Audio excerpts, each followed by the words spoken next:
Battle Royales are not going anywhere. Sorry to disappoint you. Though, I kind of touched on this already, but I really have more to say.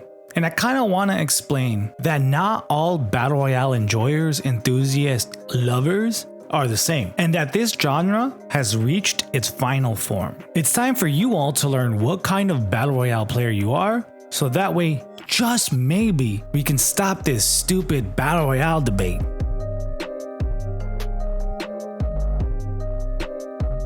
I love Battle Royales. They are great. I fell in love in 2016 with PUBG.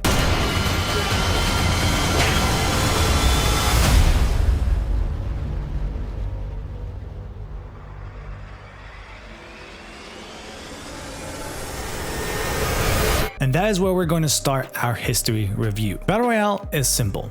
Big map, lots of people, loot, and survive until the end. However, the journey to mass appeal, the road to the mainstream, had to take a particular path. And I want you all to understand that because it defines the type of player you are, because where you joined on the BR hype train determines what you're going to enjoy in the future. It was butt clenching those early days. PUBG, for the most part, was wave one of the rise of Battle Royale dominance. Yes, games and game modes existed prior. What I'm focusing on in this video is in the context to mass appeal. The rise to the mass appeal, and PUBG was that first step, a PC exclusive at the time. So a good game with a harsher stance has room to flourish. Minus access issues, a particular group of players enjoyed that high stakes experience, but this wave brought it more eyes, more interest, more opportunity for people to be like, I want to experience this. But understand this important note: you played to win. You played a certain way, and most importantly, players had this general understanding that W keying was a gamble, a risk, a fun way to play for sure, but it was understood that that gameplay was an outlier, not the norm. Please let that simmer as we continue. But PUBG alone could not bring this to the mass public. It got a lot of eyes, but there was only one game that we can thank for that.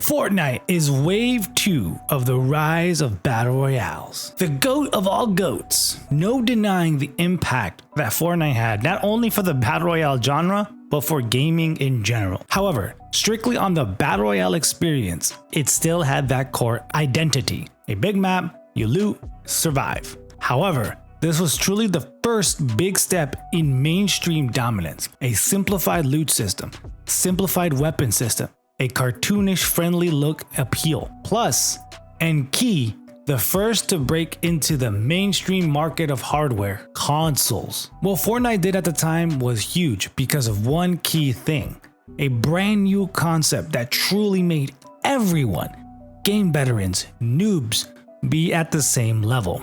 That key is what allowed the game to have a less intimidating factor. However, at that stage of the genre, where if you were the first to die in squads, you were forced to just sit idly, or worse, ruin the fun for your friends by making them back out and requeue, it was still a harsh way to play. And not a lot of people really enjoyed that facet. So while we got a secondary wave into the genre, it truly didn't catch on just yet. Right, so I think we're all in agreement that I'm the one where you are. You've been spotted. Grenade.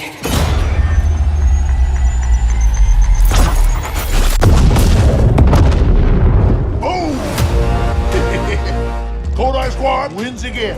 Their deaths still carry honor. Poor bastards. Check out the loot. They left Gibraltar.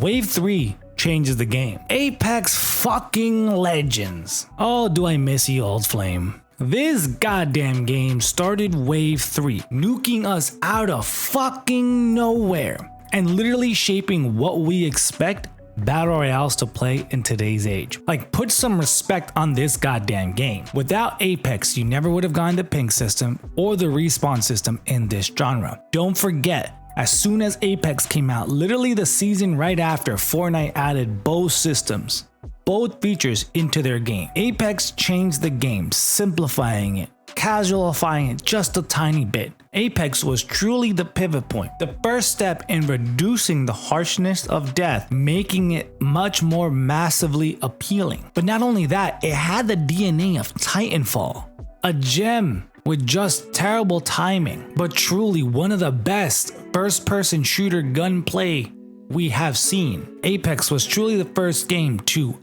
up the console first-person player experience into this genre, and this key player base, this influx, now shapes the direction the genre was going. Digestible gunplay, similar enough to popular console titles, but just unique enough where both can coexist in harmony. Here, as Apex developed, we started getting the W key brainwashing. Truly, here is where we see it garner massive appeal. But it wasn't an overnight thing that we saw that. Apex had to grow and mature a little bit, but Apex started that direction where we started shifting from the harshness of PUBG to where we're going to end up. The dopamine rush of the gunplay, the reduced risk of permanent death, massive appeal, mass appeal garnished all the eyeballs. And for a while, we got a nice spectrum of battle royale. One with the harshest conditions, another something completely new but may not be for everyone, and then one familiar enough that was more digestible than the others. At this point, anyone who enjoyed battle royale was eating good. Then everything changed when this shit came out.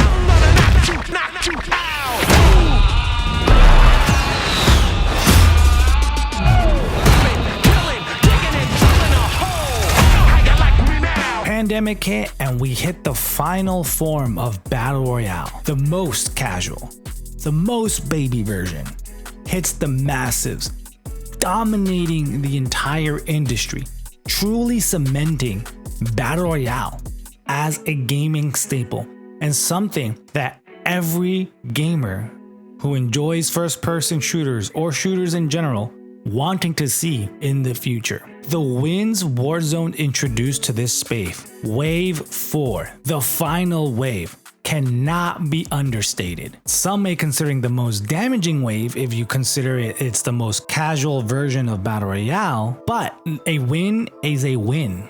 Gunplay that most console players and most casual first-person shooter players were fond of. The one where death was the least punishing, with gulags, with buybacks. The one with the least RNG, so you didn't have to hassle about loot, you just needed to get money and get your loadout. The one that rewarded the most brain dead but highly addictive and highly fun way to play.